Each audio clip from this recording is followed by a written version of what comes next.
My mission is clear. I'm focused. I'm prepared. I'm ready. I've been trained by the best. I went to Howard University that overturned legal segregation in this country. I've been taught in those classrooms where Thurgood Marshall once taught. I'm not afraid of no president. Donald Trump, we're ready for you. We're coming for you. We're standing up for you. We're fighting on. We're not going down silent. A few moments later. And so she's toast. It's done. We're officially awaiting her response to her massive kick in the ass. This was a resounding victory for Donald Trump. The entire monetary judgment has been vacated. It's been wiped out. This is a court of Democrats. There is only one Republican appointed judge. And Republican in New York parlance basically means like a late day Mitt Romney type. So for Trump to get the support of this full court is really shocking. The court's presiding judge writing that the penalty is, quote, an excessive fine that violates the 8th Amendment of the United States Constitution, which is the amendment that prohibits cruel and unusual punishments. Two other judges writing that there should be a new trial entirely. Another saying the whole case should never have been allowed. And Tish James should not have brought this to begin with. She's notoriously anti-Trump, completely unethically. She ran for attorney general on the promise that she would get Donald Trump. She salivated thereafter at the prospect of seizing his buildings throughout New York. Guess what, Tish? It's not going to happen now. There is zero chance the New York State Court of Appeals, which is the highest court in New York State, is going to overturn this well-founded decision by the First Department. And so she's toast. It's done. We're officially awaiting her response to her massive kick in the ass. I would say to Big Tish, when I warned her several months ago that we're going to put her fat ass in prison, I think that's actually going to come true. He's been saying is baseless from the beginning, that his allies have been saying is baseless from the beginning, which now a court has ruled is baseless, right? So it substantiates the president's defense of himself and what the president's allies have been saying. But the second part is that it really does sort of lay bare the fact that this was a political attack against the president, right?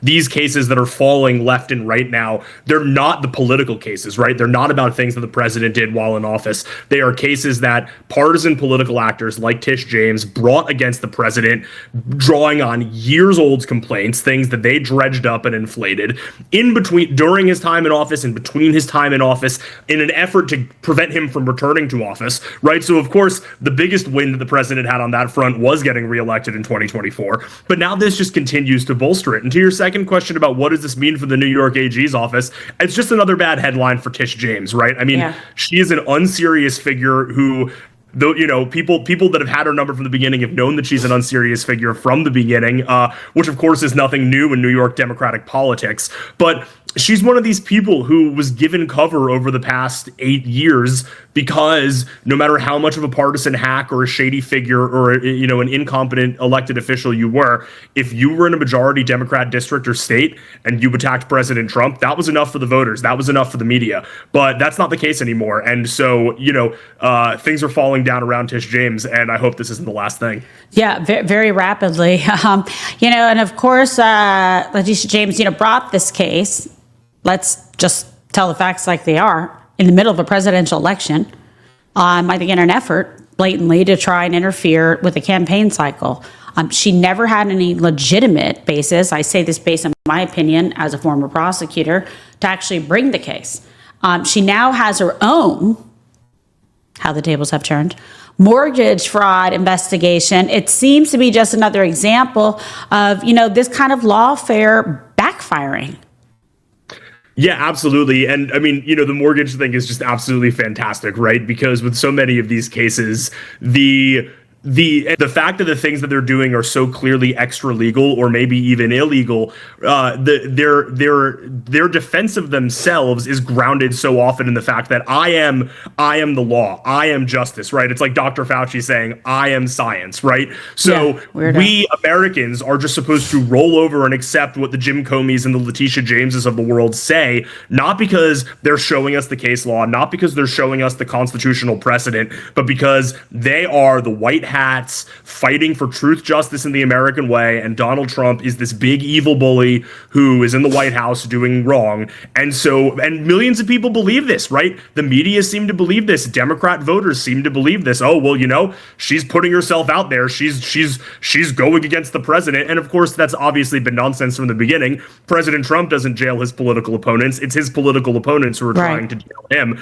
But it's just so much more delicious, the fact that in the midst of all this, we also realize that she's being accused of doing something illegal. We saw, Fani Willis is booted off the RICO case, and now we have Tish James, and she's got her massive judgment, which really was the thing that she wanted, because this was effectively the death penalty if it was enforced, perhaps against the Trump organization.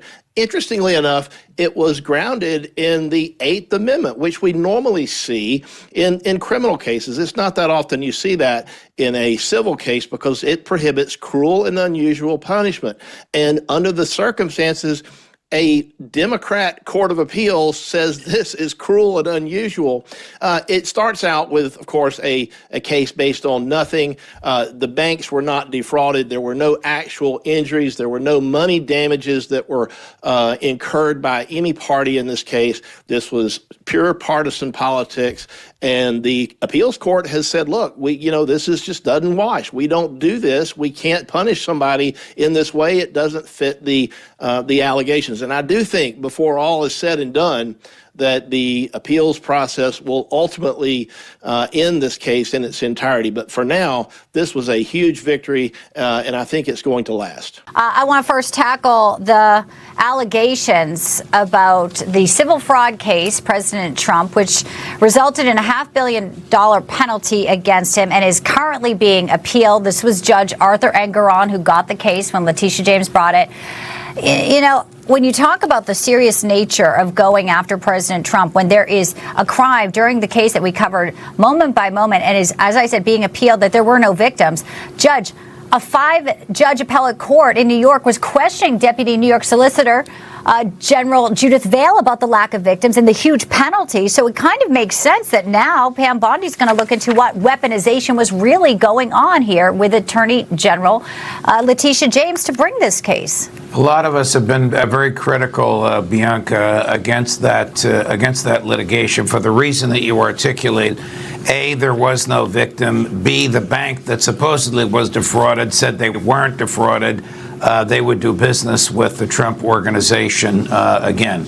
But this effort to investigate the origins of the case, I cannot underscore the seriousness of it. This is a criminal investigation. So the Justice Department is contemplating prosecuting the Attorney General of New York, this would be unprecedented, for engaging in criminal acts by wrongfully charging him or holding back exculpatory evidence and wrongfully bringing the case against him.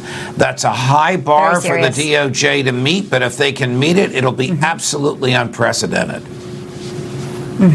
I know she is calling it weaponization in her spokesperson's statement that just dropped, Judge. But when we say unprecedented, what they were doing when President Trump was running for office was unprecedented as well. So we have seen this action before. But if they do have the goods and she is indicted, as you say, there would be...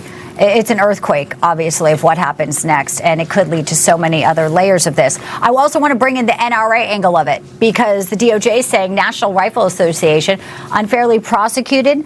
We just heard James Rosen saying they're violating their First and Second Amendment rights.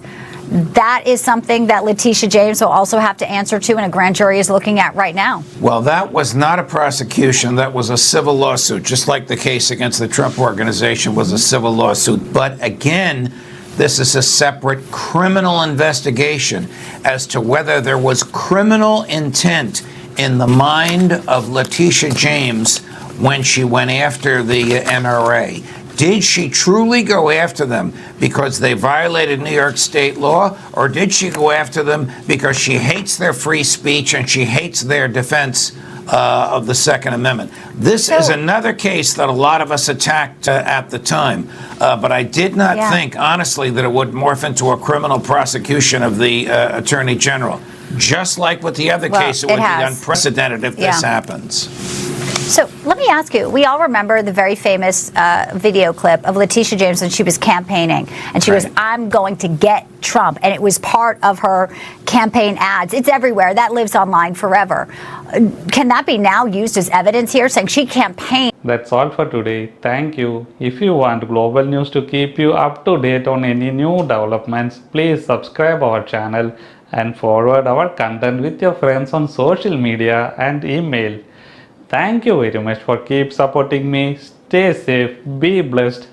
Namaste. Thank you, God bless you, and God bless America.